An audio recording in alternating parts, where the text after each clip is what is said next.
Yeah, 100%. Well, I mean, I'm a big believer that obviously industry to industry, things can be vastly different in terms of the tools they give you, the Yep. product knowledge, all of that. But I mean, I do think that there are, I mean, like follow up, like there's some real fundamentals to sales that are, I think, universally true across industries and sales experience.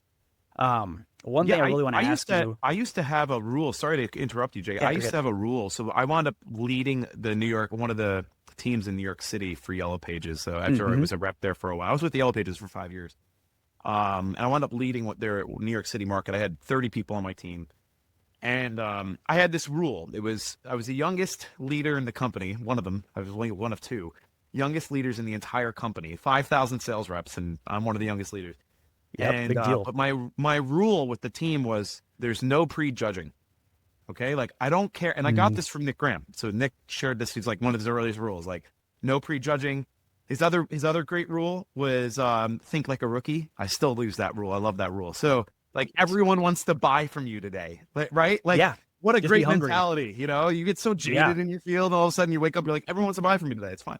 So I got I had this rule, no prejudging. So David Padron, one of my favorite reps, this guy, he was I used to call him Joey Box of Donuts because he's from Brooklyn and he had talk like he was from Brooklyn, and he was the most Brooklyn guy I'd ever met in my life at this point.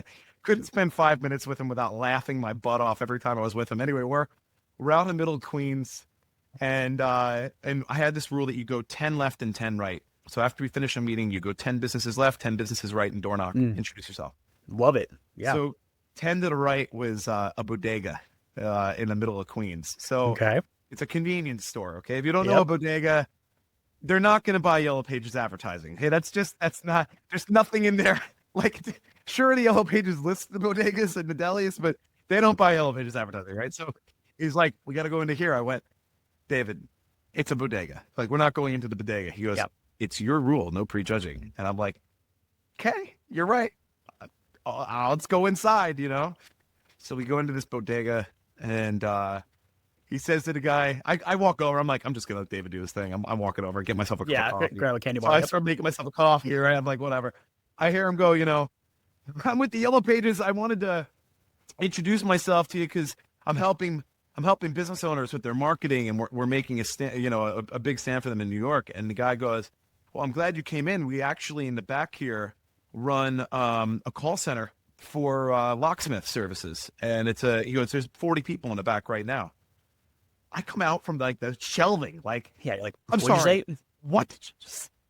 And it wound up being like the largest call center in New York for locksmith services, like in a bodega. Like there was nothing to say that was that whole back room was a call center. So there's just the stories, man. I have great stories from Yellow Pages days. There's so many amazing stories. See, I love that rule. I know prejudging. Like the way, I mean, I learned that early on when I was selling too. I was selling suits for a long Yeah, time. And I realized after I was doing this for a little while that the guy that was coming in to drop, 5, 10 grand on me, which was a huge sale at the time for me, those are the guys that are walking in with like crappy sweatpants. It's not the guy coming in dressed up super nice. So like the way I always tell my clients is don't spend your clients' money for them. Let them tell right. you like, hey, this doesn't make sense for me, right now.